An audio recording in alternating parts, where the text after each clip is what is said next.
get ready for this hashtag Blackout Virtual Masterclass.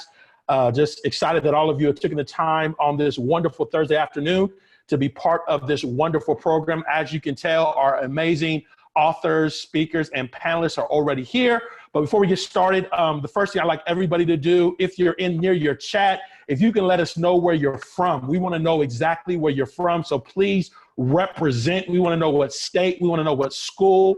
If you're part of the Divine Nine, we want to know what you represent. Make sure you represent right now in the chat box, just so we can get an idea of who is here.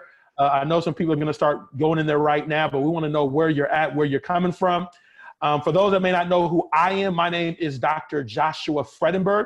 Many of you see my posts all the time in the Facebook groups. I'm a national speaker, #1, author of 7 books, leadership, diversity, inclusion, and retention expert, and president of the Circle of Change Leadership Conference. For those of you who are not aware of the Circle of Change Leadership Conference, that is actually one of the sponsors of this event.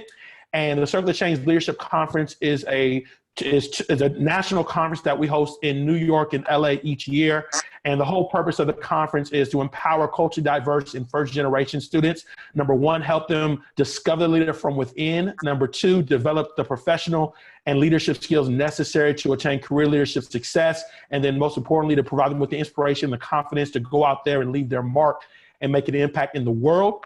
Literally over the past 10 years, we've reached 2,000 plus students from 159 different colleges, and they went on to do some incredible things. And so very honored to be a part of such an incredible organization. As many of you know, COVID-19 hit in March, and we pivoted very quickly because our national conference is normally in LA in the month of November. We realized that California was shutting it all down really quickly. And so we pivoted to become a virtual conference. And so we are actually going to be virtual this fall. The unique thing about being virtual is we're not just going to be 1 weekend, we're going to be 2 weekends. So it's going to be 6 days in November and December. Again, for students and first-generation students all across the country.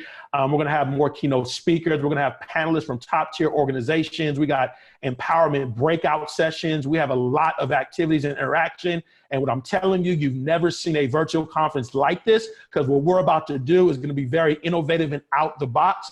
Also, it's very economical. And so whatever you do, I want to encourage you to get people to register, spread the word. Literally, our target audience is culturally diverse and first-generation students.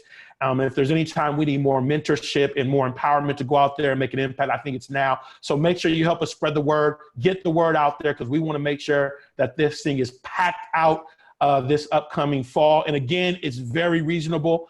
It is very reasonable, and there's a lot of benefits that come with it. One of the things that we're doing, we're going to have a social justice award as well. So we're giving out awards to students that are actively involved with social justice, civic engagement, as well as engaging their community. So I'm really excited about that as well. So just want y'all to check that out. Make sure you check it out today.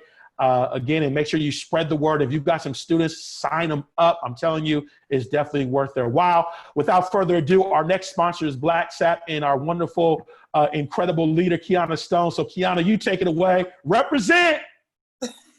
Thank you. Good afternoon, everyone. My name is Kiana Stone. My pronouns are she, her, and hers. I serve as an associate director within the Department of Residential Education at DePaul University here in Chicago. I hope that you're protecting your peace on today. I hope that you are safe, staying cool, because it's warming up. I like to stay a nice caramel, so I will be in the house. So quarantine is working out this week perfectly for me. Black Sap started in 2012 with a group of housing professionals.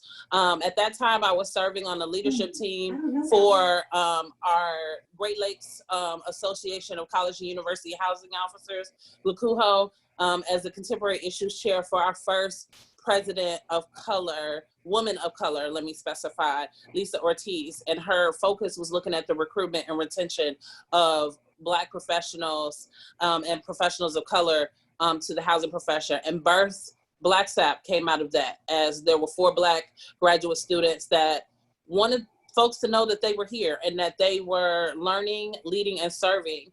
And what we were talking about, we realized translated across all of higher ed, all of student affairs.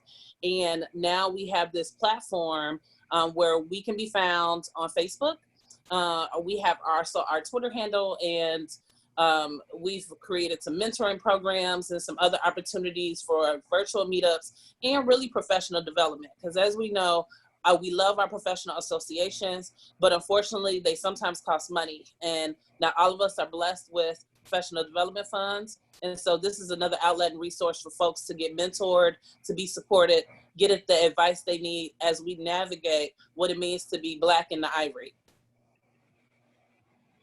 One other thing that I want to plug, as that village is large, what birthed from that, from some of the leaders with Black SEP, we started a podcast.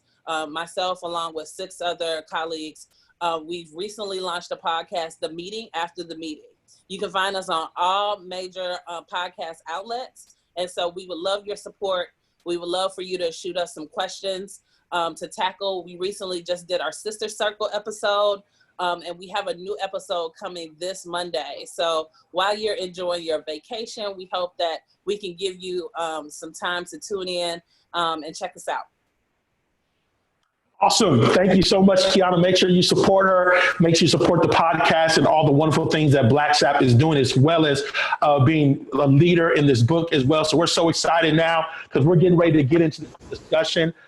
Again, I think it's going to be powerful. We had a meeting this week. It was powerful in our first conversation. I know this is going to be powerful, and I know that all of you are going to be very empowered. But before we get started, we think it's only right to introduce our wonderful speakers and panelists and authors. And so our first one is Latoya Renee Roberson, and I'm going to let Latoya introduce herself and let you all get a little more acclimated to who she is. Hello, everyone. I'm Latoya Renee Roberson. I'm a speaker, author, and consultant. Much of my work has been with first-year students in a college setting. I also do corporate trainings as well. And my PhD is currently in implicit bias, specifically the impact of implicit racial bias. And my chapter in the book is chapter 5, which is merging perception with reality. And I talk a little bit about how going above and beyond while trying to meet the needs of my students was reprimanded, and how when I stopped sharing that so much, my supervisors, they stopped reprimanding me just as much, even though I was doing the same amount of work. So I was reprimanded for doing the work that I was called to do, that I was asked to do, and that was necessary. So I talked a little bit about that and how I merged their perception with reality and how I made that work for myself. Awesome. Y'all give it up for Latoya. We're so excited to have Latoya here today. Welcome, Latoya. Welcome, welcome, welcome. Our next wonderful author, speaker, panelist, my brother, Phi Beta Sigma, represent. Give it up for Dr. Zack Shirley. What's up, everybody? My name is Zack Shirley. My pronouns are he, him, his. I currently serve as the director for the Center for Fraternity and Sorority Life at the University of North Texas. I have worked in higher education for approximately 15 years in primarily fraternity and sorority life offices. So I started from the bottom and I worked my way up, and now I run that thing. And so I'm the type of person, those of you who know me on this call, know I give you with the rah-rah the real. My chapter in the book is Personal Storytelling, a tool to counter institutional racism. And I co-authored this chapter with 2 other colleagues, Dr. Patience Bryant, who serves as the director for student conduct at an institution in California, member of Alpha Kappa Alpha Sorority Incorporated, and my fraternity brother, Dr. Anthony Walker, who works at Tarrant County Community College. And so we really looked at our chapter as examining privilege and how we utilize each level of privilege to break down institutional racism. And we looked at it from Anthony's perspective as a heterosexual white male, my perspective as a Black male, but who is openly homosexual, and then Dr. Bryant's perspective as a Black cis woman, and how each of our stories in the academy navigated how we made it to where we are and how people perceive us in our roles. And so utilizing those different perspectives, we hope to provide everyone with that opportunity to see basically through the lens of individuals who have the utmost level of privilege, which is my brother, Dr. Walker, as a heterosexual white male, me in the middle, but also opening up the fact that, yes, even as a Black male, a gay Black male, I do have privilege, and I need to address that and examine that. And then Dr. Bryant's perspective, very educated, very learned individual, very professional, but people look at her and they're like, "Oh, are you the admin of the office?" And she has a whole PhD. I earned my doctorate of education from the University of North Texas in 2014 in higher education. And a lot of my research centers around mentorship programs as well as the fraternity and sorority experience. So I'm happy to be here with you all today. So give it up for Dr. Shirley. Awesome, awesome. Our next wonderful author today, we've already spoke with her beforehand, Miss Kiana Stone. Welcome, Kiana. Anything else you want to say to the audience and let them know about? All right. So I want to say a quick shout out since the Blue and White family is what represented. I want to also indeed. shout out my lovely, devastating divas of Delta Sigma Theta Sorority Incorporated. I also would be remiss. We have what I call my Ball State 4. They're now alumni now of Ball State, but we're also the co-creators of Black SAP. Currently, Black SAP is co-administrated, facilitated by myself and Nikhil Burrell. Nikhil is down in Mississippi. She couldn't be with us here today. She's also a soror of mine. And so I'm my mentee and colleague, sister friend. And so I definitely want to give a shout out to her as well. She couldn't join us on today, but has been very instrumental in helping us get to where we are, as well as, helping the book come to fruition. Awesome. Give it up for Tiana. We love it, Kiana. We love it. You love it. Our next wonderful panelist, author, speaker, scholar, all those wonderful things. Give it up for Marcellus Braxton. What's up, Marcellus? Represent. What's up, y'all? I don't even know how I got on this panel because all these other folks are really great, but I hope I can do it justice. My pronouns are he, him, his. I am the Assistant Dean of Students at Capital Law School in Columbus, Ohio, and I also do diversity, equity, and inclusion consulting work. So I specialize in anti-racism work. So I do a 2-hour workshop to empower people because this takes actions and not words. So particularly if you have some white colleagues, they need to take this course. It's really important. My chapter was how to keep students of color on the inside, so cultural competency for student affairs professionals in the aftermath of the 2016 presidential election. And here we are. We have the 2020 election coming up, so it still applies. So we have to make sure we're showing up for folks of color, especially our Black folks. So thank y'all. Awesome. Awesome. Welcome, Marcellus. Glad to have you. Our next panelist, I call her my sister. We go way back. I call her T.I. Tish Norman. Represent. Tish, how you doing? Hey, everybody. See, he didn't give me all that fancy, smancy introduction. That's it, right? Let's go ahead and let me show, since we're going there, let me just go ahead. Know what my pen, I'm taking notes with my pen and leaning on my pillow. Since we're going there. No, love, because I am seeing all of our amazing, almost 250 panelists who are checking in from coast to coast. We are happy that you are here with us. We are happy that you are shouting out your organizations that you love deep in your heart. We are happy that you are here. We are happy that you are a part of this conversation. And yes, as Josh said, and many others on this line, I am a speaker and consultant. It runs the gamut. When you want Tish Norman to come and speak on your campus, it's not going to be something like, it's going to put you to sleep. It's going to be something that makes you uncomfortable because I'm a disruptor. I don't know if you heard me. I'm a disruptor. Come on, shake it up. Right. Okay? I love it.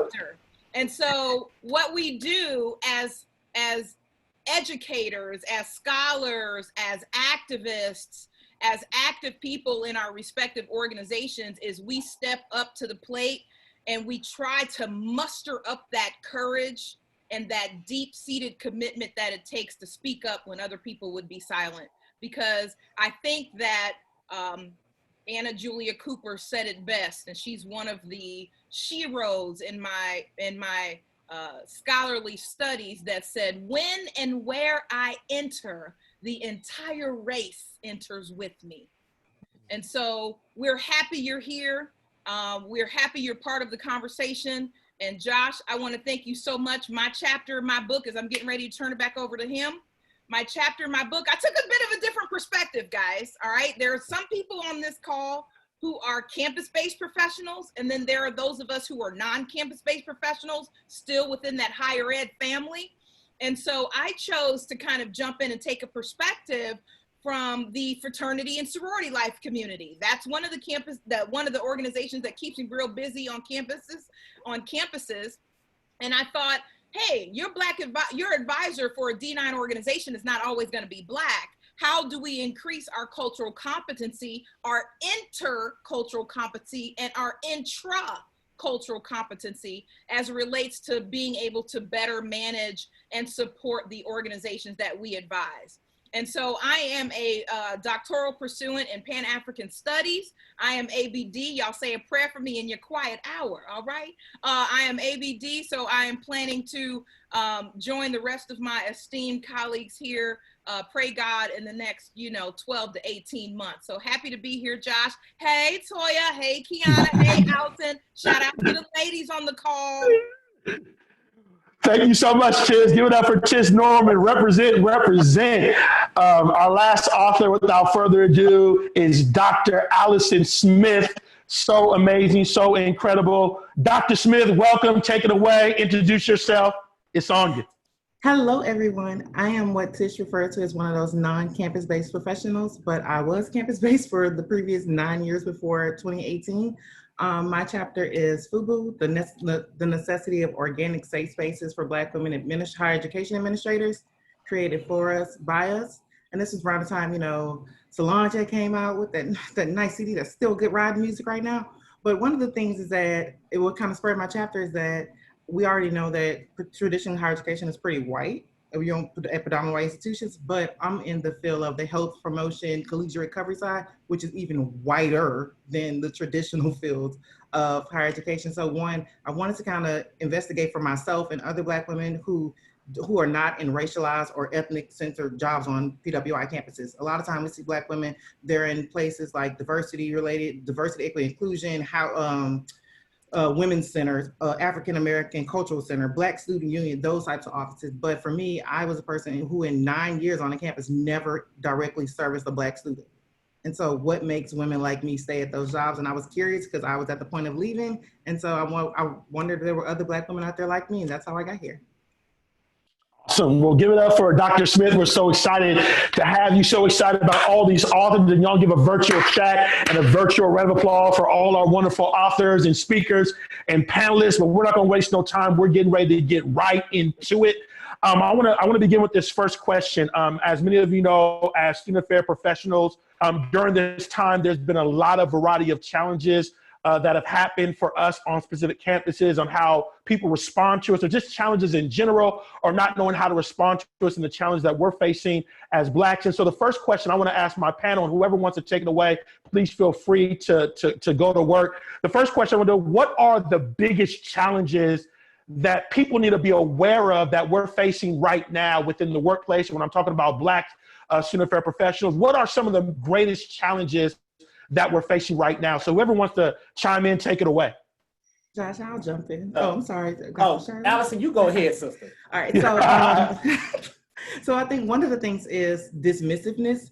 So the idea that you can love a certain institution, agency, organization, department, you can have so much reverence or love for institution, and there's a Black person on your campus or institution that can feel the complete opposite. And that even though it can be so great to you in a sense, that it's painful and hurtful to somebody else, even though you've never experienced it that way, that the dismissiveness of other experiences of Black people on your campus.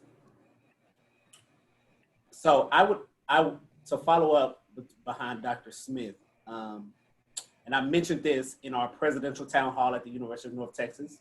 I mentioned this in our divisional meeting with our vice president for student affairs at the University of North Texas. The concept of racial battle fatigue and how real that is for those of us who are doing this work in higher ed or on the scope of higher ed, typically being the ones that our Black identifying students come to, being the ones who, when situations like these arise, we are the individuals who are asked or tasked with figuring out the solution and needing our allies and accomplices to also do this work with us. It is almost like, all right, I'm out here seeing the slaughter of Black bodies continuously, what seems like weekly, and that's no joke, but then also, Tim is asking me for this Excel spreadsheet.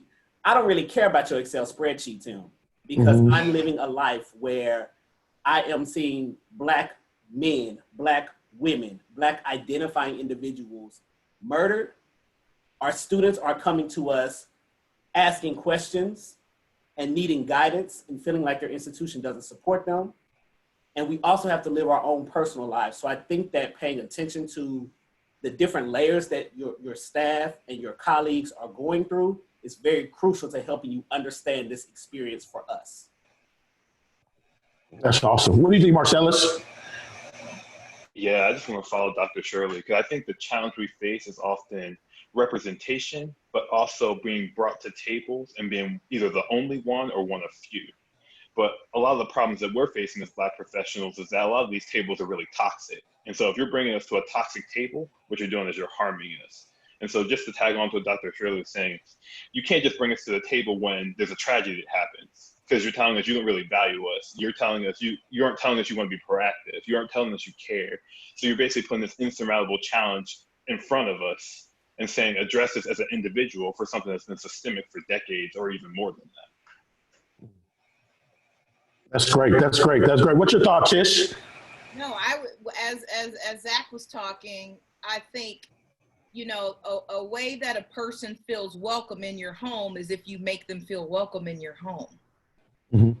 And I'm sure everybody on this call and the 250 people who are listening, you have been in a space before where you didn't feel welcome. You didn't want to take your shoes off or put your feet up on the couch and relax. We have to think about the time that we spend in our workspace. Sometimes we spend more time at work than we do at home. We see the people we work with more than people we live with. And so is the environment welcoming, as Marcella said? Is the environment one in which we can openly and speak freely? So I would agree with Allison with dismissiveness, but I would also add the element of obliviousness in there. I would also add the element, sometimes, I'm not going to just say white obliviousness, but I will say, well, the I didn't know factor or the white obliviousness of being in tune of the current events that's going on. As we mentioned on the call the other night, Zach said he got on, I think that was you, Dr. Shirley, said, you know, your work colleague said, so how was everybody's weekend? And you're like, my weekend was bad. And then, you know, the person's like, oh, well, what happened? You know, so it's the point of being in tune, and not just the fact that it's a current event, but being in tune about and being mindful. Can I just say this real quick and then I'll be quiet? So I am a budding yogi, everybody, all 250 people on the call. I'm a budding yogi. And one thing that the yoga practice teaches you and holistic wellness is mindfulness. Let's break mindfulness down. Mindfulness oftentimes is closing your eyes and hearing the sounds in the room, feeling the floor that you're sitting on, feeling a light against your face, smelling a scent in the, so it's being mindful of all that's going on around you. In the same way, that same type of mindfulness needs to be brought in to workspaces so that we're aware of the goings on in the particular cultures that make up our rainbow of colleagues. So it's the being aware of it. It's acknowledging it and being mindful that, yes, someone may be going through something that my world does not allow me to understand, but I'm mindful, I'm aware, and I'm willing to know and hear about it. I think that's a great point. I want to build on Tish, and I want to build on that. And one of the things that I talk about dealing with emotional intelligence, I talk about actually in the book, but there's a key aspect of the Daniel Goleman model that deals with being socially aware. And socially aware is really important because not only being aware of the people that you're around, but also being able to respond the right way and being aware of what I call the political and the organizational structural dynamics. And so what I mean by that, I think one of the challenges that comes up is people aren't socially aware enough when it comes to Blacks. So what I mean by that, I'll give an example. So we had a panel discussion that transpired a few weeks ago, and we were talking about a particular topic. And one of the panelists, which was a Black man, he said your net worth.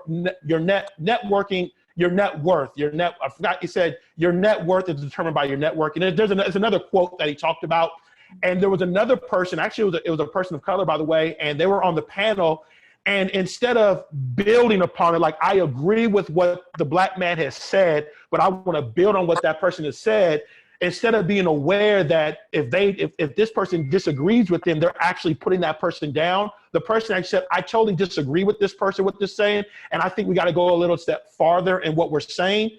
They were actually saying the same thing, but the way in which the other person was communicating was devaluing the person that had the first point, when in reality, they were saying the same thing. And as I was watching, I was like, man, that's just like how a boardroom conversation goes sometimes. We're in a boardroom, and although they may be saying the same thing, because we didn't say it like you said it, oh, your voice doesn't really matter because you didn't say it how I said it, when in reality, we're saying the same exact thing. And I think that's really critical as it relates to people that are dealing with people from our community. It's being aware of your language, being socially aware how you say things, and that you're not putting people down, but you're using language that doesn't put them down, but actually may build upon them or disagreeing with them in a positive way and not just a negative way, because those little disagreements or those little put downs, that can have a huge impact on decisions that I have found in my experiences moving forward. And I thought that was something I definitely wanted to bring up.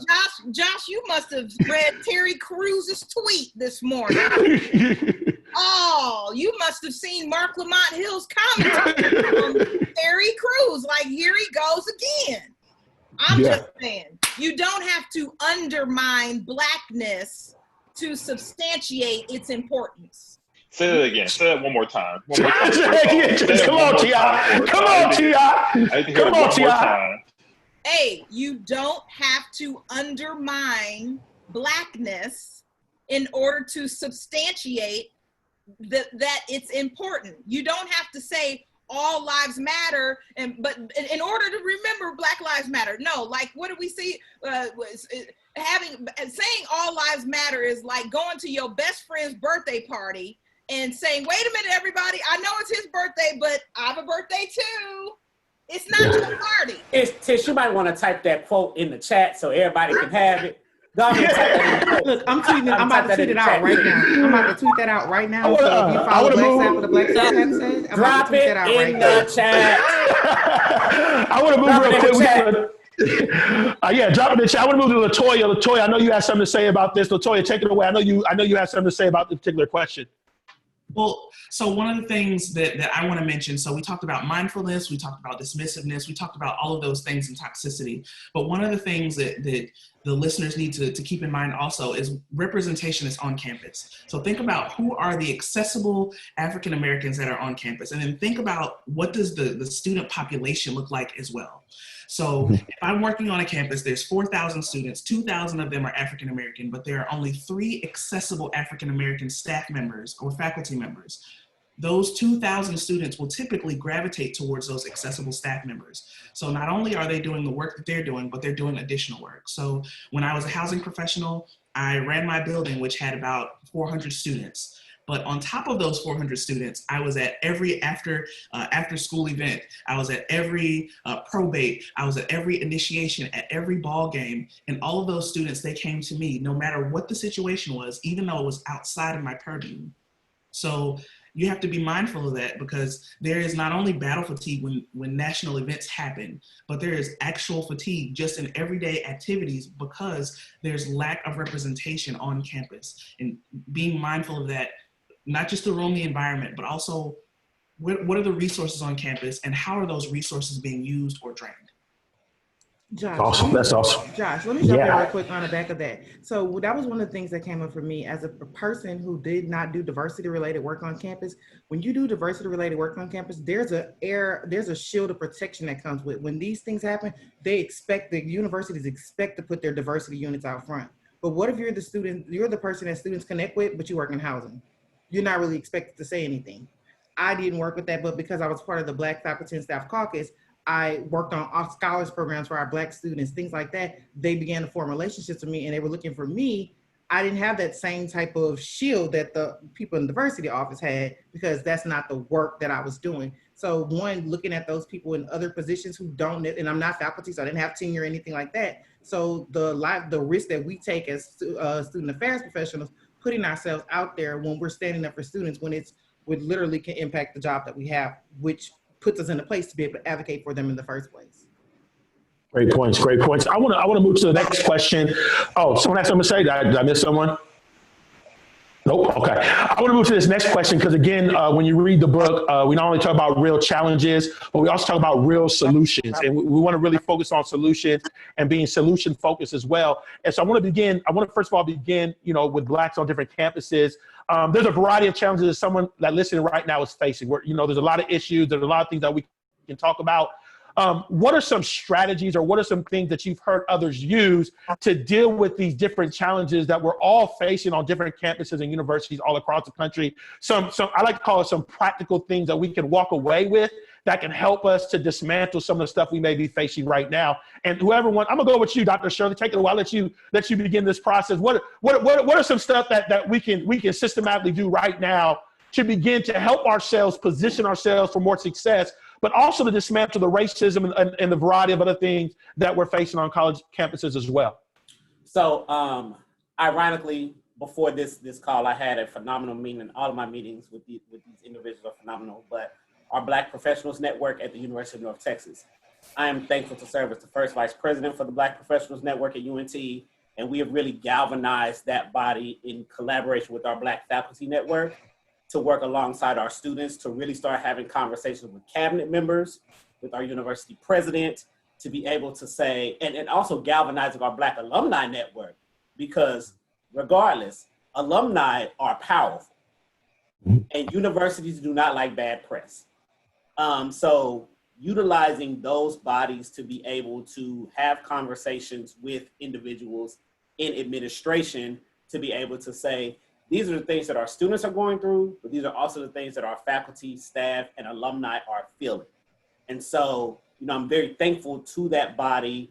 Even before I joined, Teresa Love was the president last year, Landon Ellison is the president this year, and really being able to utilize those group of individuals to say, all right, we are a minority serving institution. We were just identified as a Hispanic serving institution. However, the reflection of Black professionals, Black staff, Black faculty is not reflective of our student body.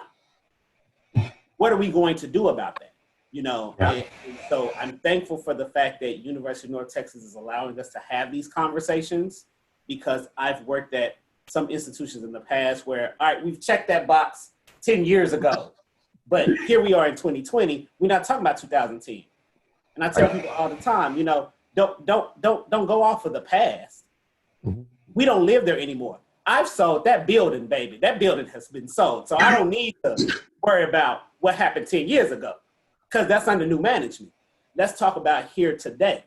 I also think that it's very important to, from an action item standpoint, empower our students. Yeah. Any of you on this call understand and probably know that our students feel like we have the majority of the power.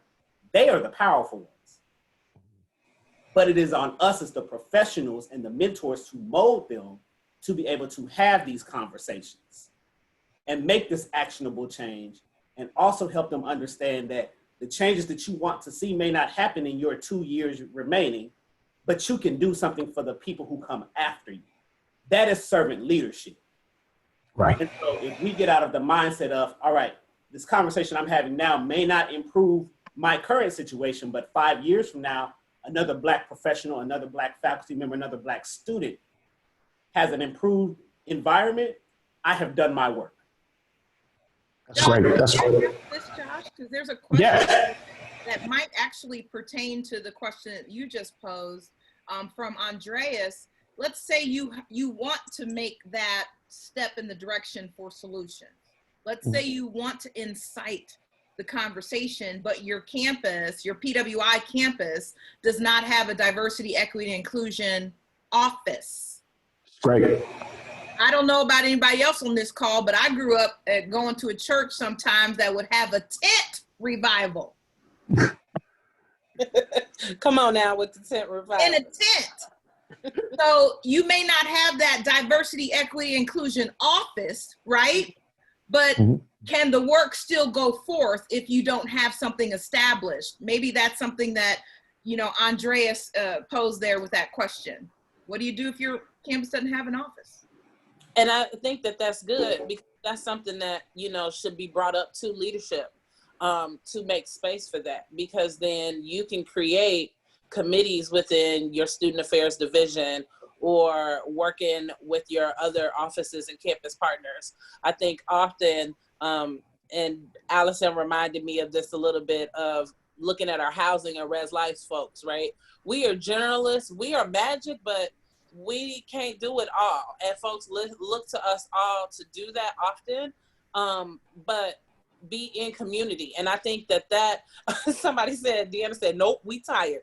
Absolutely. And so, you know, don't rely, because that's the next default office in a lot of ways. If there is some on-campus responsibility of, oh, well, housing and residence life, residential education can do that, let's pivot to them. No, that's not how it works. And this is where you have some of your offices that have some of those other charges, especially when it comes to student support services, to be able to come together to provide that support. And I think that that's where one of the first places that conversation should happen, what offices make the most sense to then start to have some cross collaboration to then push that agenda forward so that we can better support our students with marginalized identities. What's an example of some of those offices? I want to chime in. I would chime in on that, because I think it's really a leadership question. And when I was in undergrad, I remember I was in undergrad, and I remember that we didn't have an NAACP chapter on our campus. And I connected with someone at the NAACP Image Works. I was going to school in Los Angeles, and she wanted to bring the organization to our campus. And so by working with her, we were able to start the NAACP chapter on our campus. And so that chapter is still going on today. So case in point, I love what Dr. Shirley said in regards to empowering students. And I love what Kiana said, like, you know, other people have to take the initiative. Even if you're in financial aid, doesn't mean you can't take the initiative. And I think that's some of the things that we need to do moving forward as far as action items, like not waiting on someone else to create the table, but actually creating the table ourselves. So I think those are two great points as well. But any other practical stuff as well? Go ahead. So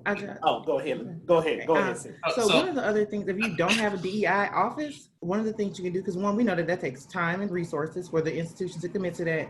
If you do have a Black faculty and staff caucus or some kind of affinity group, getting involved with that and doing collective statements or working to start one if you do not have one. So for me, when I was at LSU, we had the Black faculty and staff caucus, which is on its 35th year at this point.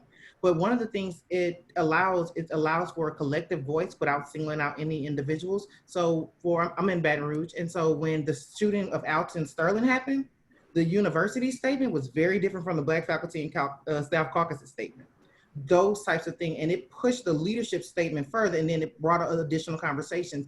The issue with the student from West Monroe who posted something, the N-word, he hates the N-word, and then LSU put out a statement. They were challenged by the Black Student Union, by the Black Faculty and Staff Caucus, and that student is no longer coming to LSU. Those types of things, even if we didn't have a chief diversity officer, but long before that position was created, they had the Black Faculty and Staff Caucus to lay the groundwork for some of those things. So if you're not there where your institution is ready to commit that kind of money, it doesn't take a lot for you all to get together, you and some other Black people on your campus at lunchtime, once a month, twice a month, or whatever you need to do to start building the groundwork for that position, to advocate for it.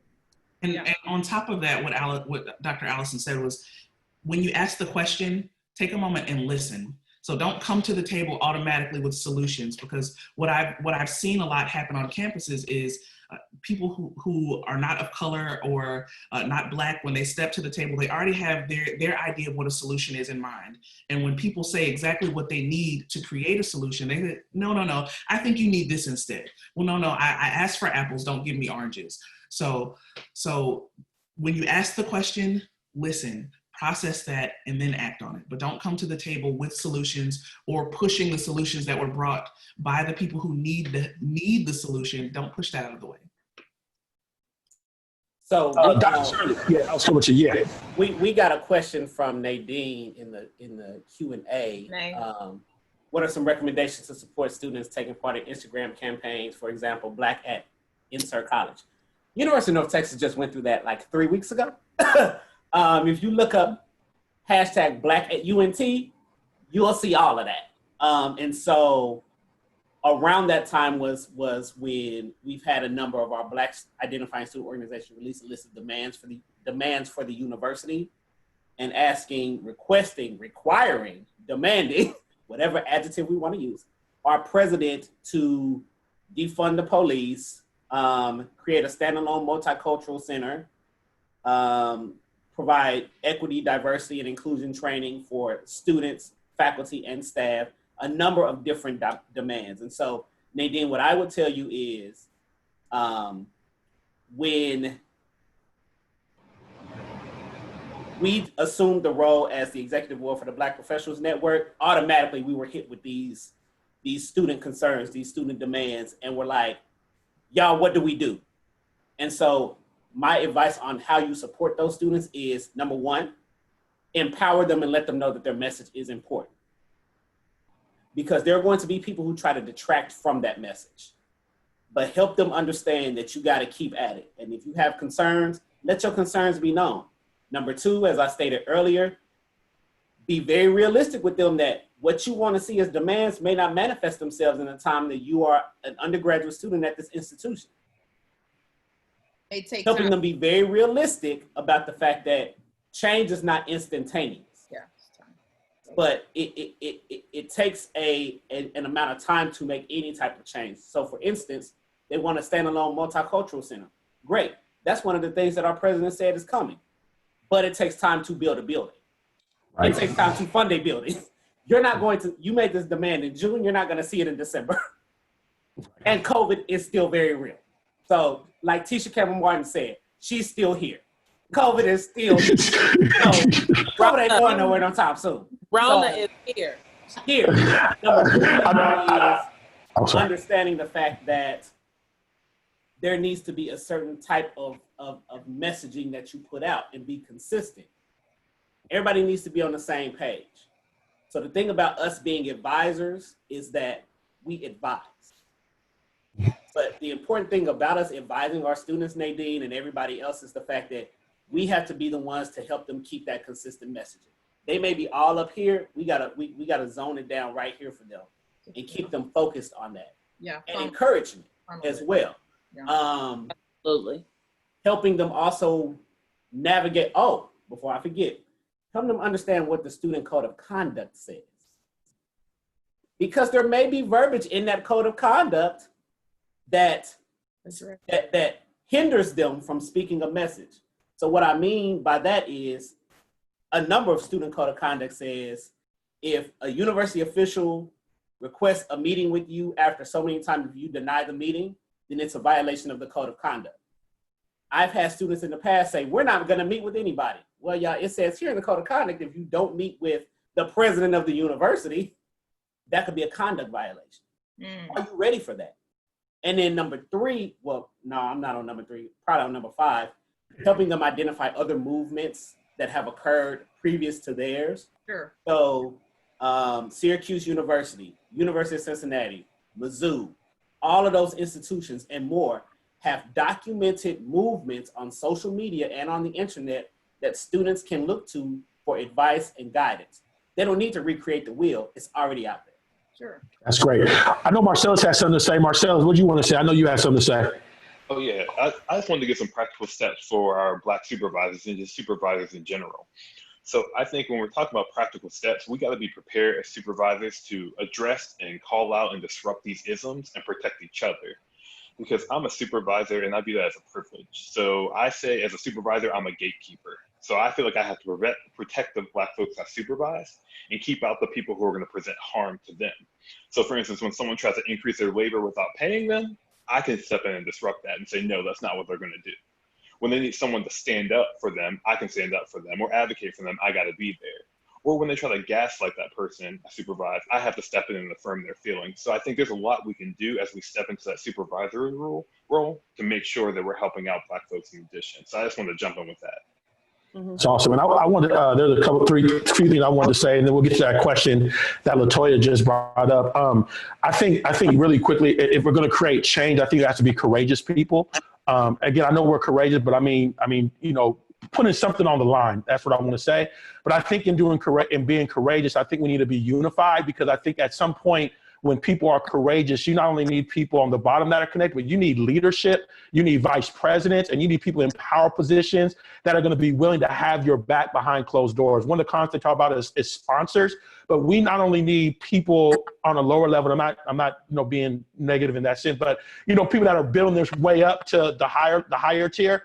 We need people on all unified fronts that are doing their part to create change. Because I think we're going to create change, we need everyone unified and doing their part at their level. And the other thing I definitely want to say, and I'm really serious, is doing your part to make a difference. What I mean by that, maybe creating an extra opportunity for someone. One of the things, maybe going out of your way to hire someone, or maybe going out of your way on your campus to mentor someone and to bring people in. I think there's so many different ways in which people can make a difference. And I think a lot of times there's so many small or little things that we can do that can make a huge difference. For instance, when you're in a boardroom, making sure that you're allowing people to see the value in people at the table, the value of people at the board table or the executive meeting. And another thing I'm gonna shout out, and I know Tisha will agree with me on this, Black speakers. And I'm saying this because I'm a speaker. That's what I do full time. A lot of times I'll go to these student activity conferences and they'll say, oh, that's a Black speaker. They're a Black History Month speaker. And I think that is the most devaluing thing as a speaker ever, to say that only a speaker has the ability to be a Black History speaker. Why can't they be a Res Life? Why can't they be a political speaker? Why can't they be a leadership speaker? I'm not gonna go into leadership because that's a whole nother discussion for another day. I may get to it later, but what I'm saying is, changing and shifting these things in different places, these minds and these biases that people have, I think will make a huge difference as well. But I think someone else has something to say, so I'm gonna keep my mouth shut because I'm supposed to be moderating. Right, we got these questions that we definitely want to hit, and so I know Latoya has the next one in the queue that also kind of came up. All right, Toya, take it away.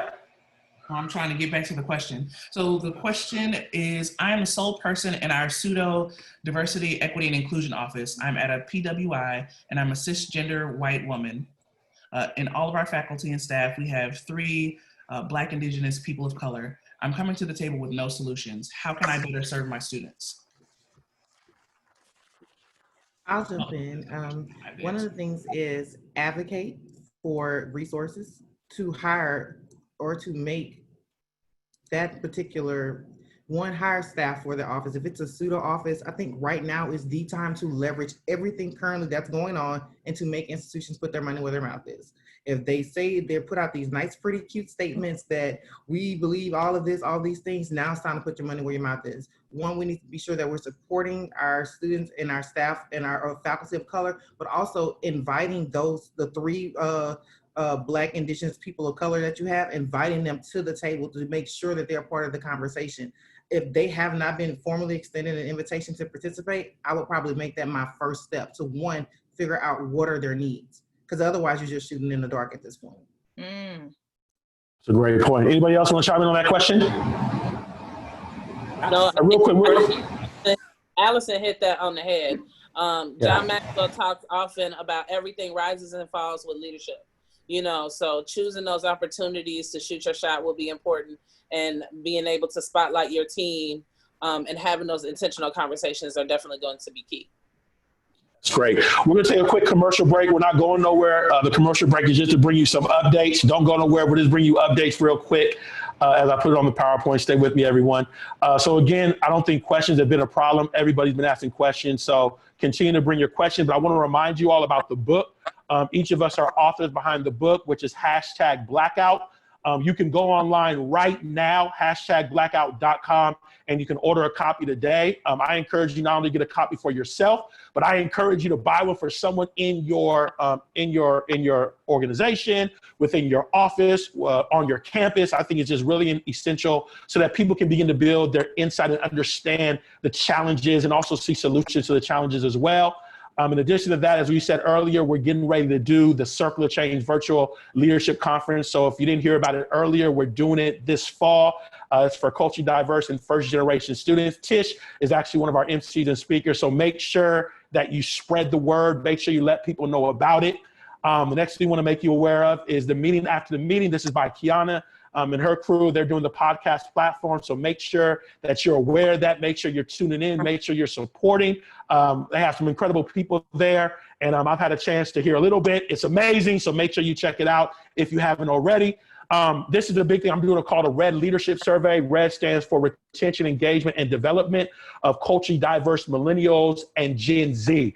I have about 353 people that have done the survey, but I need more Blacks. So I'm asking you, if you were born from 1977 to 2010, if you can do this survey. It will only take you literally, I promise you, 3 to 5 minutes, but I would love if you could do that. You could just, put your phone up real quick to do that. I really want to get to 1,000 by the end of the year. And then again, and they're going to put in the chat box, as many of you know, all of us are speakers. All of us speak on campuses, consulting. And so if you're looking for a speaker, and we speak on a variety of different things, not just Black History Month, but we speak on a variety of different things. If you're interested in having us speak or do trainings, again, this is a way to reach out, bringing Black speakers to your campus. I'm gonna say it just like that, bringing Black speakers to your campus so your students can see an example. They're gonna put in the chat box right now. They have all our contact information as well as on LinkedIn. So if you wanna connect with us on LinkedIn, the LinkedIn information should be there as well. And the last thing I was thinking today, if you're doing virtual programming this fall or even in the spring, you could bring this virtual masterclass to your campus where our authors will be there to speak, talk about the book, and possibly say stuff that you won't say that I know my man Dr. Shirley is willing to say, willing to say the things that need to be said. I'm here for the smoke. I want all the smoke. Call me Smokey the Bear. Josh, I'm asking you to put the QR code back up. Oh, okay, I'll go back real quick. I'm sorry about that. There goes the QR code. So if you can do that, we're great. It's cutting off. It's cutting off. It's cutting off. We can't see the whole QR code. I'm sorry. In the questions, there's a way to fix. You got to fix the presenter mode. Okay, I'll be working on that. I'm coming back to because I don't want the technology to mess up. I'm gonna be working on that. Or I'll just put in the chat box with the I mean, you can work on that, brother, because we can answer the questions. This is nothing. Yeah. So, but I do want to get this for next question. We're going to get this next question, Dr. Shirley. We'll go back to questions. But I want to ask this question in regards to allyship, because there's some people on this call that may not be Black. And so I want to ask a simple question. What can they do to help us to eradicate change? And Dr. Shirley, you're on the screen, so take it away. To help us do what? Ask that question. What can allies do? Allyship. What can they do to help to eradicate the challenges that many Blacks are facing within student affairs? Okay. One, I would say, show up and speak up. I mean, so years ago, when I received my doctorate, let me take that back. When I earned my doctorate, because some folks got honoraries. When I earned my doctorate, but yes, I was invited into rooms. And yes, Bonita, I'm glad you said that. We don't need allies, we need accomplices. So don't be an ally, because to me, an ally is someone who's like, okay, I'll passively support you, I'll be silent. No, I need you to be up here with me on the front lines. So I was saying, when I earned my doctorate, I was invited and let into rooms and onto tables that I never thought possible. But even still, there were some instances where I was not included into conversations.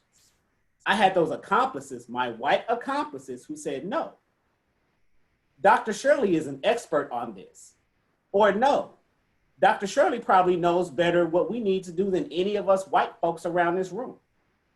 So being able to go into a space, even when Black people are not in there, and speaking to the needs of what we need as a community. Not saying that you need to fight all of our battles for us, but open up the space to where we are able to come in and explain what our needs are. Not ignoring the fact that there are things that Black folks need professionally, personally, as students. We need our accomplices to be able to say and have the courage to say, because and I say courage because when you're someone with privilege, and that's male privilege, that's white privilege, that's college educated privilege, you don't want to get that up because it feels real good. But sometimes you have to put yourself out there on the line so that someone else can be able to come in and reap those benefits or have benefits provided to them as well. So, yes. So coming in with that courage and being able to say, all right, I got my privilege, but I see my Black sister, my Black brother over there hurting. What am I going to do to help them have the same amount of privilege that I had? It really starts with having that courage and being able to say, all right, I'm eating, I want you to eat too.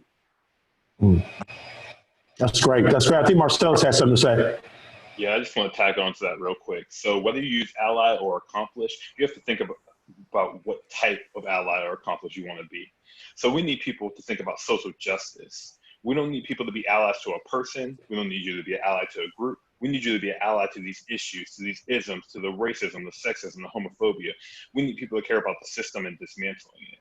So the way I look at it is, you don't work over members of a group. You don't work for members of the group. You work with members of a group. And your job is to elevate them because they're leading the charge and you're the people who are supporting them. So we always have to keep that in mind. That's great. What about you, Tish? Man, you know what? I just need to tell everybody this, because I'm all about, when you're in your 40s, you're about people walking their walk, not just talking. Say that. Okay. I'm not trying to get followers. Don't nobody get it twisted. I'm not trying to get followers, but I just put on my Facebook and on my Instagram, and that's at Tish Norman on Facebook and at I am Tish Norman on Instagram. This quote that's called woke washing. Is anybody on here familiar with woke washing? Okay. Woke washing, like I said, I'm not trying to do this to get, follow me. Woke washing basically is a personification of what many of us are seeing companies right now all over the world releasing all these kind of statements about Black Lives Matter and this and that and this and that. Let me go ahead and break it down so y'all can see I'm reading it right from my phone. Woke washing right there. There's the quote right there. Y'all can see it. Woke washing is when a corporation, an institution, or an individual says or does something that signals their advocacy for a social cause, but also continues to cause harm and be vulnerable to cause harm to vulnerable communities. In this way, profit-driven companies prey on people's social awareness by cashing in on their idealism via progressive-oriented, purpose-driven marketing campaigns while deflecting questions about their own ethics or taking accountability of their own wrongdoings. So Delta, say all you want, Black Lives Matter. Visa, Nike, say all you want about Black Lives Matter, but let's see, Gucci, say all you want about Black Lives Matter, but let's see all of these people start to put Black bodies in these higher level decision-making, more visible, important decisions, positions within their company so that we can really see change. So this is the personification. Woke washing is personification of companies, corporations, and individuals and organizations actually not just talking the talk, but walking the talk. So if you want that quote, I did not post it. I did not make it up. I got it from Crystal Castleberry, and the actual quote, because you know, when you're in your doctor program, you learn to give the credit where the credit is due. Yeah.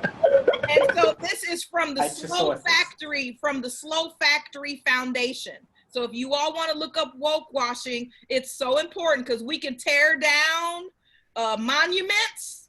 We can make flags, state flags. Come on, Mississippi. I saw somebody on here from Mississippi. We can have the flags change and do all these change the names of our dormitories, military bases, murals that are in colleges in the South that depict enslaved Africans in the field.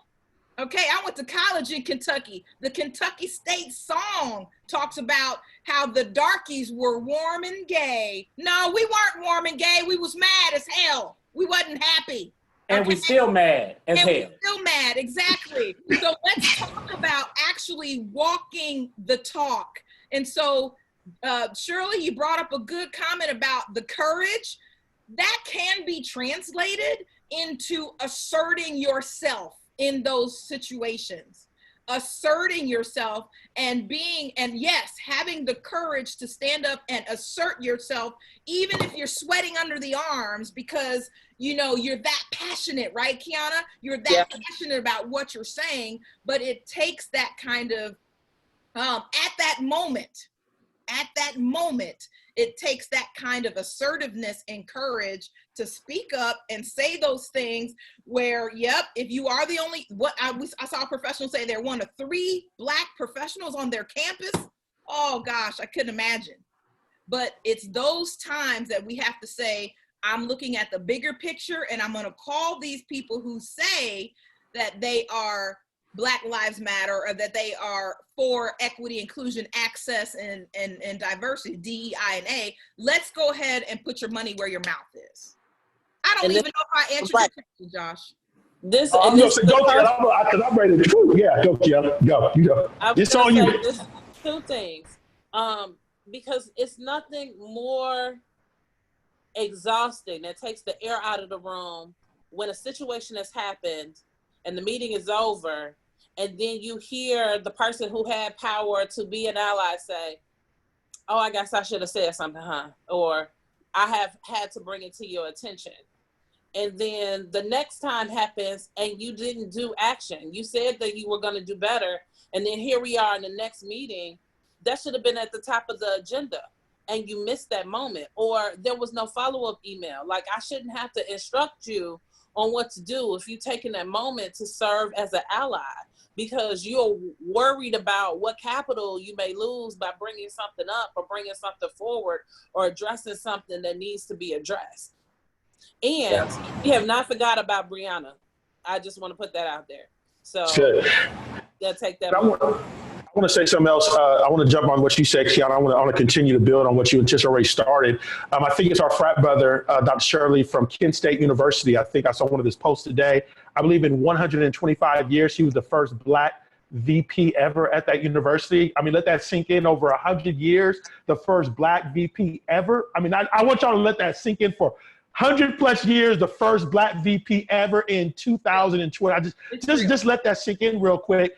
And the reason I bring that up is because I think it's not enough just to expect Blacks to take on that initiative role. I think I'm using allies, but I think it's important that we push these leaders forward, push them to become leaders. I was at a Leadership Educators Institute several years ago, and I may be wrong in this quote, but this is what I believe I heard. And they said that 85% of leadership educators, and again, I could be wrong, but I believe this is what I heard, were either white or women. 85% of leadership educators were either white or women. Let that sink in for a moment. 85%. With all the master's degrees, with all the doctoral degrees, with all the Black excellence that we have, you have that few people in leadership. And so I just think that one of the things we need to do as far as helping out is pushing people in leadership positions, supporting people in leadership positions. And I'm gonna say this, and I don't know if this is popular, but I'm gonna go on and say it. But again, we're here. Why not? We're all family. Support Black businesses. I'm going to say that really clearly. On your campus, support Black businesses. If you want to support, I'm saying it, support Black businesses. Within corporate America, one of the things they talk about, they have diversity supplier chains because they support minority businesses. So support Black businesses, consultants, I'm going to say speakers, I'm going to say books, authors, vendors, I don't know, whatever they do, support.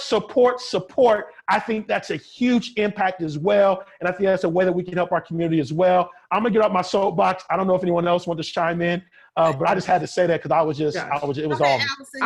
I'll pop in on that supplier chain issue. That was one of the things that with the Black Faculty and Staff Caucus, we raised at LSU was diversifying the supplier chain. We looked at issues that we wanted to tackle that we could get done. One of the things our state has what's called the Hudson List, and it's a list where you get special requirements for contracts. You get waived if you're a Black-owned, minority-owned, woman-owned, or veteran-owned business. Well, one, if you're looking to diversify your supplier chain, we have these big events on campus. For the Black Faculty and Staff Caucus, we only use Black vendors.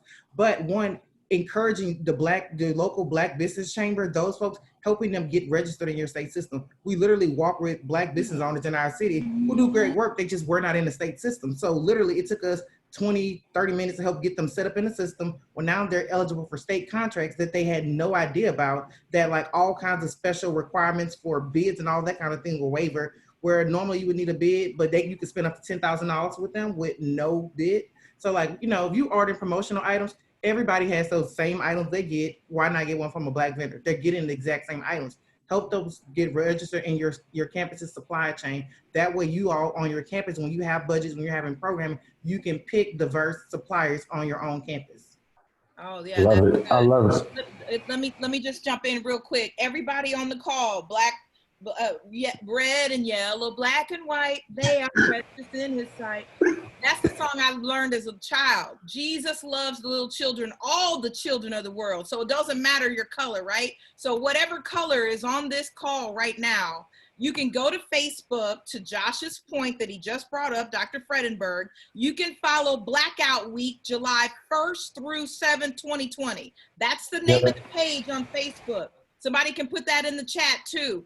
Blackout Week, July 1st through 7th, 2020. Many of you know the rapper and activist T.I. right here in the A started a blackout week a blackout day that was supposed to be only one day, and it morphed into something a little larger so that we could recycle our Black dollars.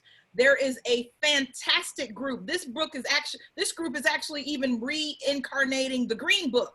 If you all are familiar with the movie Green Book, of course that came out of a real document, a book, like a little small book that was out many, many years ago when Black families began taking vacations and Black families began traveling and traversing throughout the United States. Where can we go eat? Where can we go stay? Where can we go to the beach? Where can we go? So it was a green book that had a list of Black-owned businesses, restaurants, bed and breakfast, so on and so forth. They are coming out, or have come out, I should say, with another quote unquote modern day green book. So the way we can do that, Josh, participate in Blackout Week.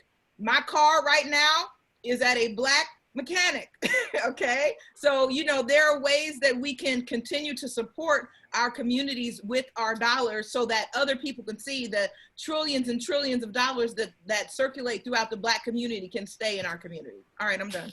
And don't ask for the discounts. They got reward programs. Right. Come on, Kiana, come on.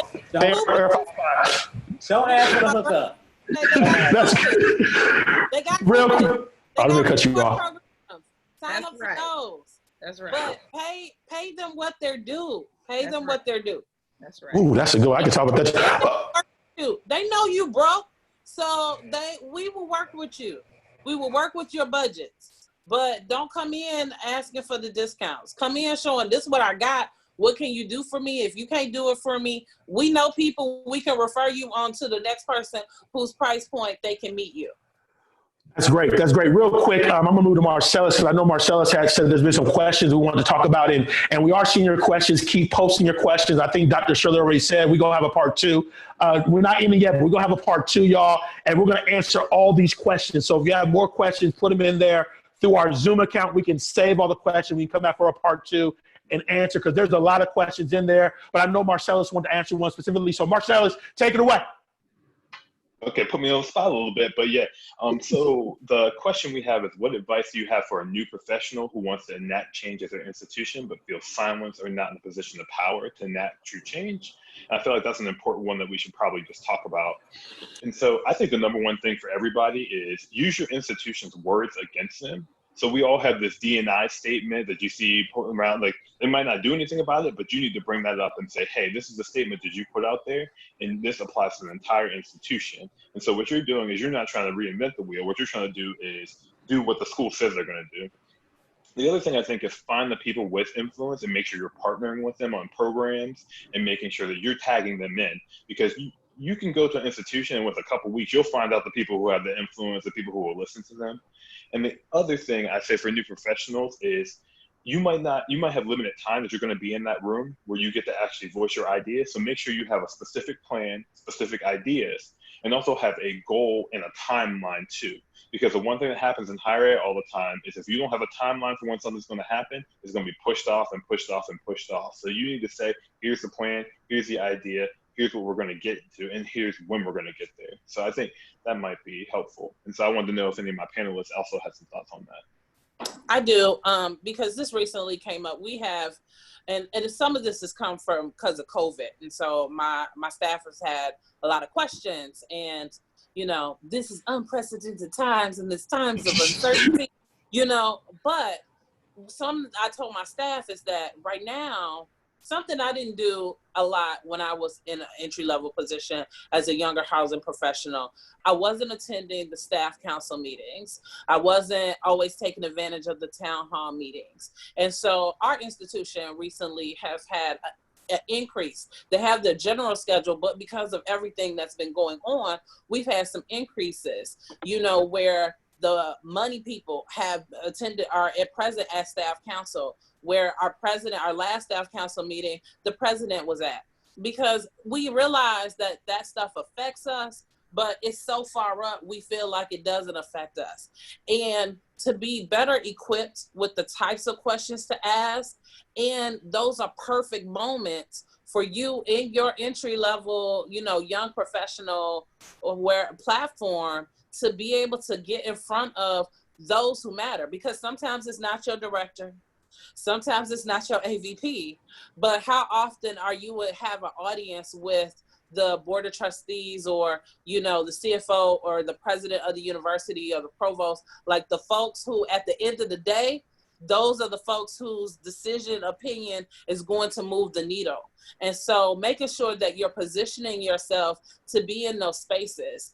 I'm doing that now because now it made more sense. And I reflect on that was such a missed opportunity that I could have had, you know, as a younger professional, especially to understand how the machine works. Because being in those spaces, you get to also hear some of the thoughts and opinions of the faculty and what they're thinking and the issues that they're dealing with, because that can expand your argument and for advocating for what you want to see happen when it comes to change. Being in those spaces, and that's such a missed opportunity, because maybe your question at that town hall, they do listen and they take that stuff back, but it could be your question that could make the change to be able to move your institution forward. That's great. That's great. I want to move to Latoya. We had her for Latoya minutes. I want to move it over to you, Latoya. And I want to ask you this question, moving to number 4. Again, we're going to get to the question too, but number 4, what can leadership do? Latoya, what can leadership do? Because I think at the end of the day, as Kiana said so wonderfully, is leadership is important. Leadership makes decisions. And there may be some people on here today that may be in really prominent leadership positions. If they're not, forward this call to them or share the information with them, whatever is most easiest for you. But I want to ask you, Latoya, what can leadership do? And we're dealing with leadership, presidents, vice presidents, directors, and even when we talked about in our meeting, HR leaders on campus. But Latoya, what can leaders do in order to help with this cause?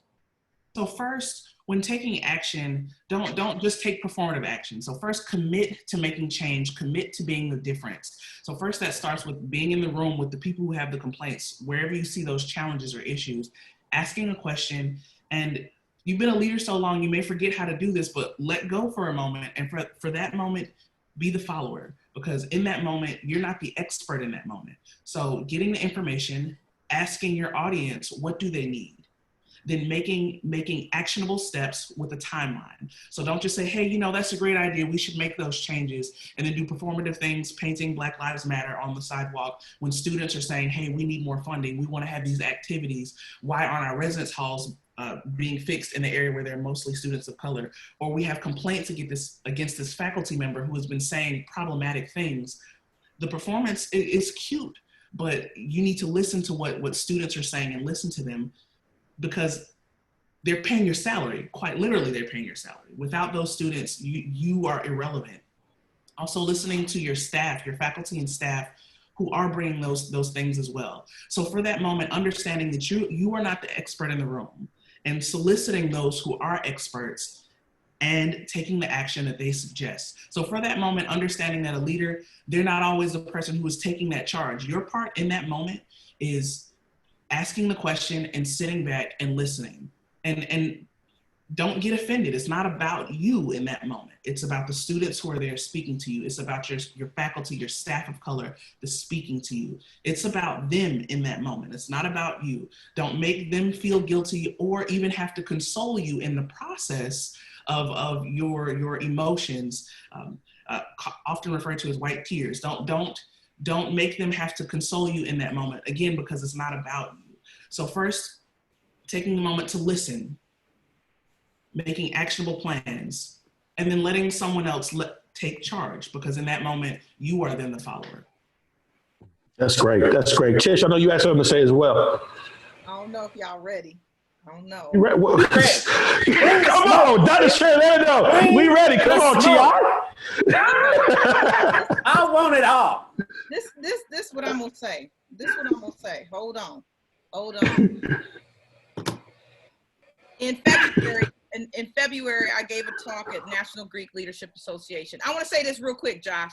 When you talked about your frat brother at Kent State, yep. Right, that thing is real. I want everybody to know, as far as we have come now, these kinds of firsts are still happening. Jackie Robinsons are still happening in 2020. I spoke at the University of Miami, the Hurricanes, $85,000 a year tuition to go to Miami for their Greek New Initiate Leadership Institute 5 years ago in 2015. Do you know they had that program for 19 years? And I was the first person of color that ever spoke at that conference. 19 years. And there were Greeks there of all councils, white, black, everything. So we have to think about we have to be mindful of who's on our campus and who's in the rooms. Let me say this. Your question was, what can leadership do? Right, Josh? That was your question, right? Any real true hip hop fans in the building? Somebody put in the chat box right now the year that Lauryn Hill's most amazing album of her life came out. What was the title and when did it come out? All right, Kiana. That's it. 1998. It was the miseducation of Lauryn Hill. Well, Lauryn Hill, we've heard these words now since the COVID, right? Pivot, reimagine. You know, we've heard all these things. We've heard all these words of how we need to shift things now, right? Well, what leadership needs to do, and I'm gonna say black, white, and otherwise, you need to understand and realize that you have been miseducated. And Lauren got that. Come on, scholars in the building. Where did Lauren get it from and what year? Put it in the box right now. Where did she get it from and in what year? Somebody break it down for me. I ain't gonna talk till it's in the box. What year and who did she get it from? The word miseducation. Because got this one, y'all. Thank you. Okay, Kareem. Okay, Kareem. Okay. Tania, go. Yeah. Marcellus. Okay, my co-panelist here. So if Woodson was saying it in 33, right? If Woodson was saying it in 33, Lauren Hill was talking about it in another context though. We need to re-educate ourselves because the American education system has miseducated all of us. And so we have to understand that the education we have received is only partial of the entire narrative. When I gave the talk in February at NGLA, we talked about inclusion and inclusiveness. We can't say, oh, you don't include us if we don't demand to be included. So the coin is two-sided. You have to want to be included, but you have to show up to be included. And do the work. And do the work. And do the work. And keep showing up. And so leadership has to say, we need to, listen, unlearn what we've learned, and then re-educate ourselves on what the complete Black people, we need to take control of our own narrative. Somebody, or Agent Orange, I just saw it. I keep watching the news. Agent Orange just said, Black people, you need to go learn your own Black history to pull yourselves up by your own bootstraps. Like, he just released a statement right now. Are you going to let other people tell us about our own narrative? We need to take control of our narrative ourselves. So that applies with leadership, that applies with people who influence leadership, that applies with students, that applies on every level, that we have to unlearn and then re-educate ourselves on the past, present, and future, on the history, on the DEI and A, on everything that this book stands for, which is why it's out. And Josh, when I was putting on my makeup earlier today, I said, we about to have a blackout too. It's gotta be a blackout too. Real quick, Chiz. You set me up, and so I'm gonna go. Let me just say this real quick. Wait, let me say this real quick. We're gonna have a part 2. So for all you that registered, you're gonna get an email from us, a recap, and we're gonna hopefully register again. So we're gonna do a part 2. All these questions we're gonna answer, I promise you. But we have about 9 minutes left, and I want to say something, but I'm gonna go. I gotta go with the flow. My great friend Dr. Shirley brought this up, and I thought it was so powerful that he talked about legacy, and he said, "What is your legacy gonna be for your Black students on your campus?" And so for these last 9 minutes, if they want to stay after, I'll stay 15 minutes over to answer questions. We'll just do a Q&A. Again, we're gonna have a part 2, so we're coming back again. But real quick. If you're there listening to me right now, if you could put in the chat box, and I want you to think about this real quick, what legacy are you going to leave for your Black students? In your position, the place where you're at right now, what is your legacy? I have a book coming out, and it's called Red Leadership. And in the book, I talk about developing culturally diverse leaders of the younger generation. And one of the concepts I talk about is, what is your leadership legacy? What are you leaving behind? What are you creating for the future generations?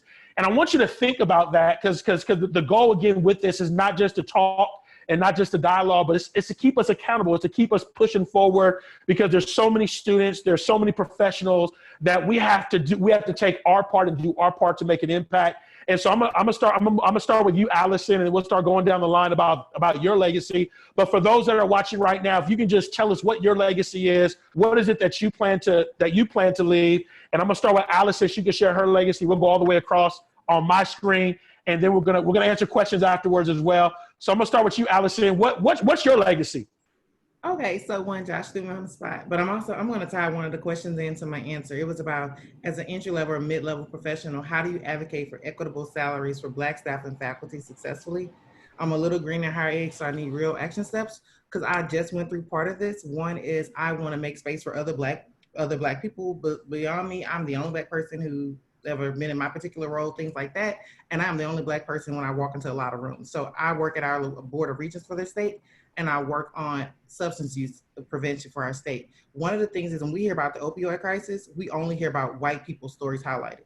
But if you look at the data, it's actually statistically rising faster in Black communities. And so for me, that's advocating the same amount of resources that LSU gets, our other 4 years gets, Southern University gets, Dillard University gets, Grambling State University gets, Xavier University gets, Southern Shreveport, Southern New Orleans, being sure that everybody across the table gets treated fairly and equitably in that particular resource, advocating that I left a legacy of advocating for everybody equally across the board and making sure that all of our HBCUs and those included, I'm a proud of Southern University, being sure that we advocate HBCU made all day, one Hillman. But the other thing is that one, for me, being able that when I hire people or I'm doing projects, I'm working with vendors, being sure that I treat them fairly and equitably the same. I don't try, like Kiana said, I don't go for the discount. I don't.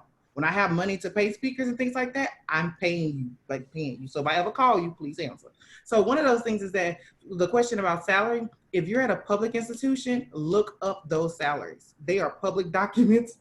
Like I've had a friend who had another university. She had somebody forward the documents because she couldn't find them for her campus. Look up those documents. I also, as a personal thing for me, I just went through a salary negotiation for myself. I pulled every single salary for everybody in the position that I wanted. That I just changed positions on July 1, but being able to because you don't see a lot of salary clarity around that, make sure that you do the research and looking up, not just for your institution, but comparable institutions near you, similar state size, things like that, and looking up those public institutions to see what those numbers are, because sometimes they're not easy to find. But again, wrapping that up, add that I advocated fairly for everybody that looks like me across the board. That's awesome. And I see people putting the legacy in there. Thank you so much. Keep posting. That was amazing, Allison, by the way. Dr. Smith, excuse me. That was amazing. Dr. Shirley, it's on you. I'm just going by my screen, so. So my legacy, twofold. And I'm going to try not to get emotional because I think about legacy a lot, but part of my legacy is on this Zoom call now. I've seen a few of my former students who are now student affairs professionals on this call. My first boss ever in higher ed, my higher ed pops, Dr. Robert Dodson, just defended his dissertation, is on this call. My legacy is to show individuals that what they do and who they are can manifest themselves. I was the first ever Black director for Fraternity and Sorority Life at Texas A&M University Commerce.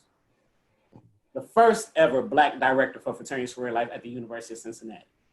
The first ever assistant dean for sorority and fraternity life at Indiana University. The first ever Black director for Fraternity and Sorority Life at the University of North Texas. My 4 last consistent jobs, I have been the first Black person in that job. And I think back to when I didn't even consider myself director level material. And I want my legacy to be to my students, to my colleagues, that if a little Black boy from Dallas, Texas can do it, y'all can do it too. Don't let anybody tell you. I posted this on my Facebook a year ago and it came back on my Facebook memories. And I reposted it a couple of days ago. Don't ever let anybody, how many of y'all have seen The Incredibles? The first movie, the first Incredibles movie. I posted, don't let anybody ever tell you what you can or cannot do. Jack's mama told everybody he didn't have any powers and he ended up being the most powerful, incredible of them all. Don't let someone tell you what your superpowers are.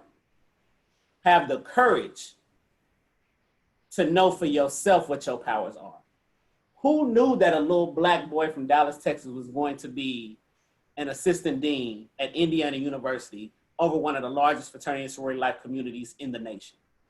8,000 students, 74 chapters. Who knew that? And so don't tell yourself no. If they're gonna reject you, they're gonna reject you, but don't reject yourself. And so my legacy, if I could just sum it all up and put it in a pretty bow, is have that courage to believe in your superpowers and be dope in that. Live in that. Because once you gone, they're going to either say, you didn't take the chance, or you took the chance and you won. It's powerful, brother. It's powerful. That's what I'm talking about. Awesome, man. Latoya. That's a big one to follow right there. I don't know how I'm going to follow that. You got it, sis, because you are a queen and you got this. Tania said, pass the plate. What's your cash app? Dr. Shirley? What's your cash app? So a lot like Dr. Shirley, my legacy that I wish to leave is showing people that they can do it. So I've created a company called Dream, Create, Love, DCL. And what we do is we make sure that people first, that they know they can dream, teach people how to dream. So imagine who you are, what can you do, the biggest, the broadest, with no limitations. Then we connect people with that. So how can you imagine who you are, the most amazing version of yourself, and then connecting to that and loving every step of the way. Because we fall, we stumble, we trip, and in that process, we beat ourselves up, but we don't consider all the things, and we don't love ourselves in that process. And I'm a first generation college graduate in my family. So my mother, she didn't graduate college. My father, he didn't graduate college. All of them, they tried, but financial things stopped them. Society stopped them. I'm the first one. I am the first. And that shouldn't have been the case. So what did I do for myself? I said, well, first generation students, they need to be able to have tools to get through that. So I wrote a book, The College Cheat Sheet, to help connect students with what are the things that they need to know in order to not only persist through college, but how do they successfully connect themselves with the next phase of their life, whether that be graduate school, whether that be jumping into their career field, but how do you connect that to that area? But then also, as I began to progress a little bit more, I said, all right, so what are some of the things that students need, not just those tools, but we need to fix some of the systemic items as well. So working within systems to change policies so that students don't have to fight as hard to figure it out. So right now, this is a part of my legacy. So I've created a first year generation program at Methodist University where there's a co-curricular program that helps students, they help students to persist. I've written that book and I would like to continue with that. So helping institutions and students reach their ultimate goal. So dreaming, creating, and loving themselves through the entire process. Amazing. Awesome. Woo. Yep. Snap. Marcellus. All right, y'all. So I know we were kind of out of time, so I'm just going to leave it with a sentence or two. And so I actually wrote down what I want my legacy to be. And so I want my legacy to be, I lifted up myself, I lifted up my students, I lifted up my Black students, I lifted up my Black colleagues, I made this place better, fairer, safer, and more accessible for my Black people. So that's what I want my legacy to be. That's awesome. Come on.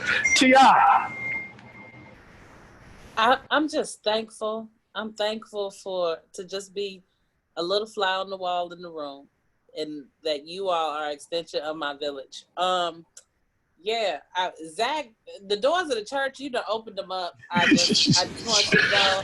And I was like, so he said it's gonna tear up. I was like, I'm gonna tear up. Kiana, you can sing, so you can give us a song right now. Take us, with the worship on. You know what I'm saying? We can have church right here, Because I have watched your career and your brother's career. And so, not to fangirl. So when this come to fruition, because I don't fangirl around a lot of people. So not at all. And so, to be in awe, I'm like, Zack Shirley is my real friend. He's just not my friend in my head anymore. My real friend. And, all of these things. So I guess my legacy, and that's something that I reflect about often, the idea that Black Sap, and to know me is to know, I just leave, I'm good backstage. I'm a good number two. I like to keep a low profile, and my friends laugh when, I say that, because it's not me aspiring to have some type of title, and so, but favor puts me in positions where sometimes I may not also want to be out front, but then I'm pushed to be out front. And so not to be not letting humility, get confused with meekness or weakness. It's not that. I know that I am a worker bee, and I know that those are other folks that shine, but I'm gonna shoot my shot. And when I am called to be able to stand up and be in the presence. So I had to write my thoughts down too. There is no need to build a legacy if you don't plan to groom successors. And the reason that we're all here is because I had a conversation with 4 grad students at a social, at a conference, when back in that time, everything was a hashtag. And the question was, so you want people to know you're here, why? And you want them to know what you're learning, what is that going to do? And so how are you going to stand out? And we created the hashtag. We came up with a couple of different options, searched it out online. And I said, you know what? We're going to shorten it to Black. People understand BLK. They'll know what that means. And then SAP.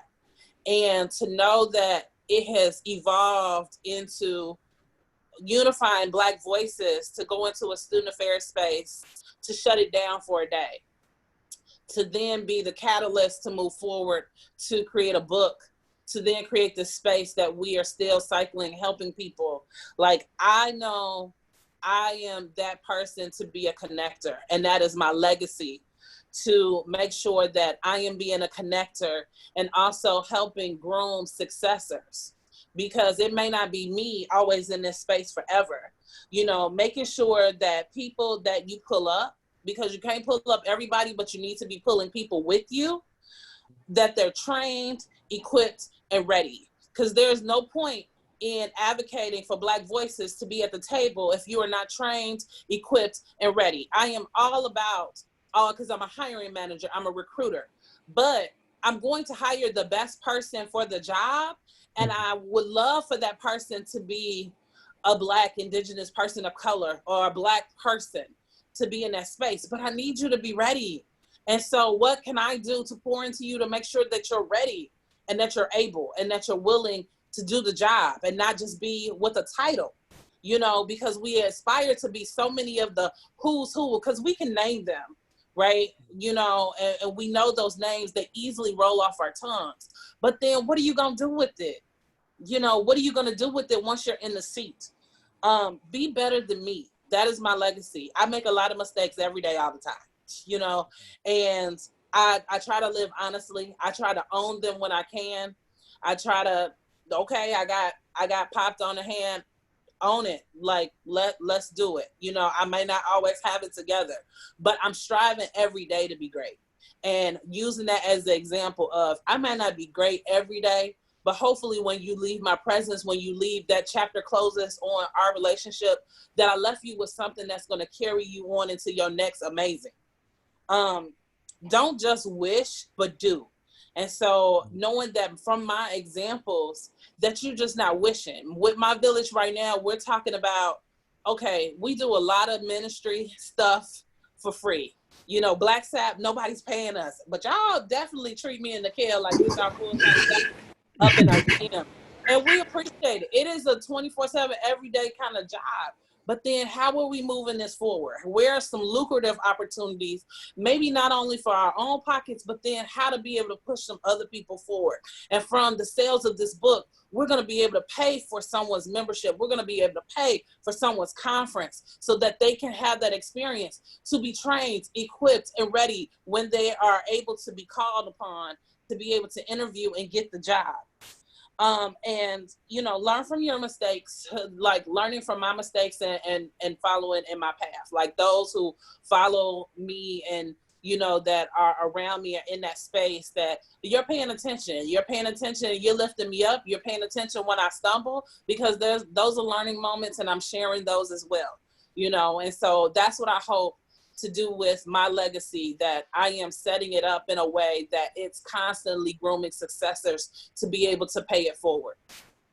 Love it. Wow, that's powerful. That's powerful. I hope y'all wrote y'all notes, because that was powerful. That was awesome. Tish. Tish, I know so many powerful things. Wow. When I began my doctoral program, I thought I was well versed in Black history.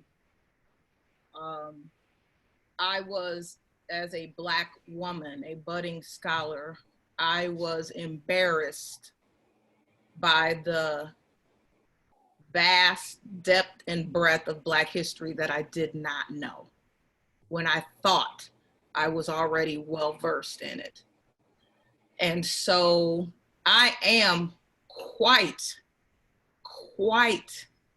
emotional, as I have recently suffered deep loss with my dear loving mother. And so I am asking myself that question, Josh. My father passed on ABD, getting his doctorate in ministry, his DMin. My mother as a master teacher of 43 years. And I pray that the leadership legacy that I leave is that people know that Tisha Lene Norman was an educator of people. I have taught everything from K to 12, but my ultimate goal is to continue to teach and educate the masses on and in every sector that I could possibly control.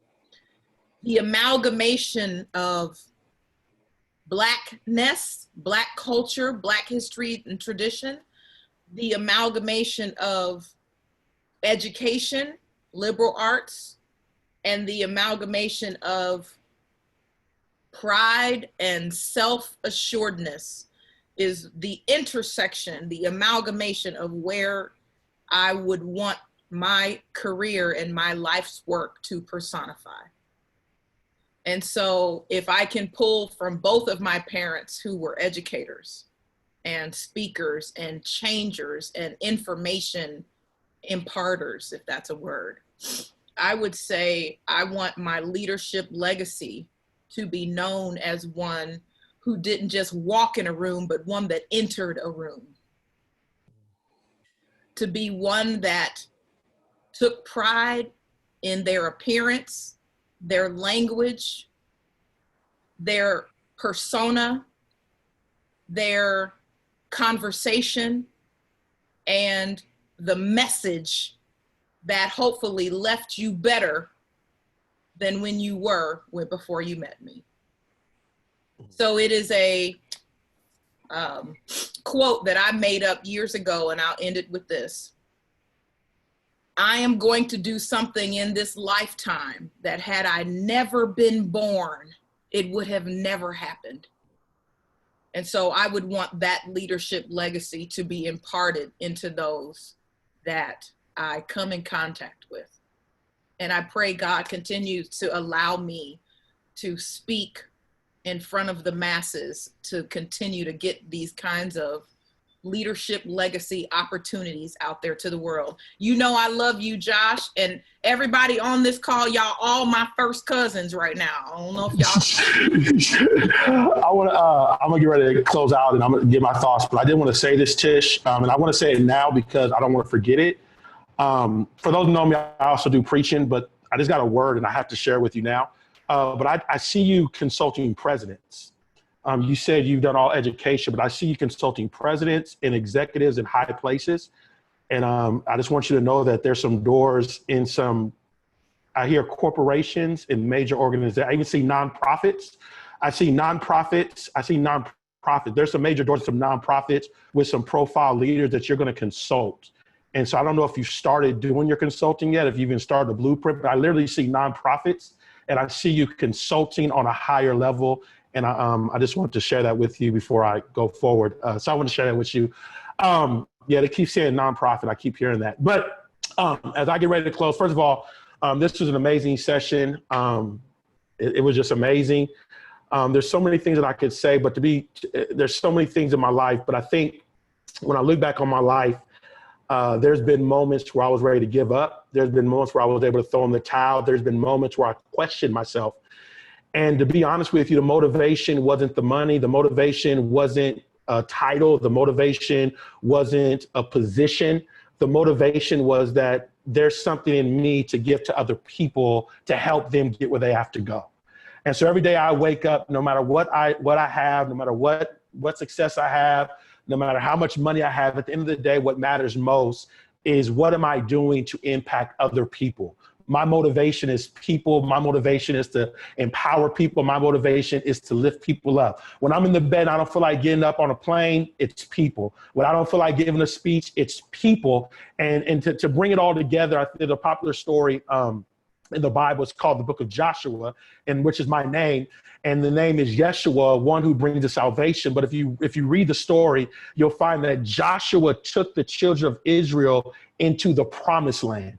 And what's kind of interesting about this question is actually just came clear to me right now that I believe my legacy is to help people get into their promise, get into that which they were destined to be.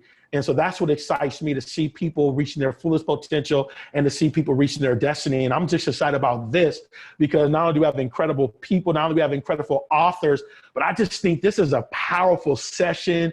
This is a powerful movement. And we're definitely going to do a part 2.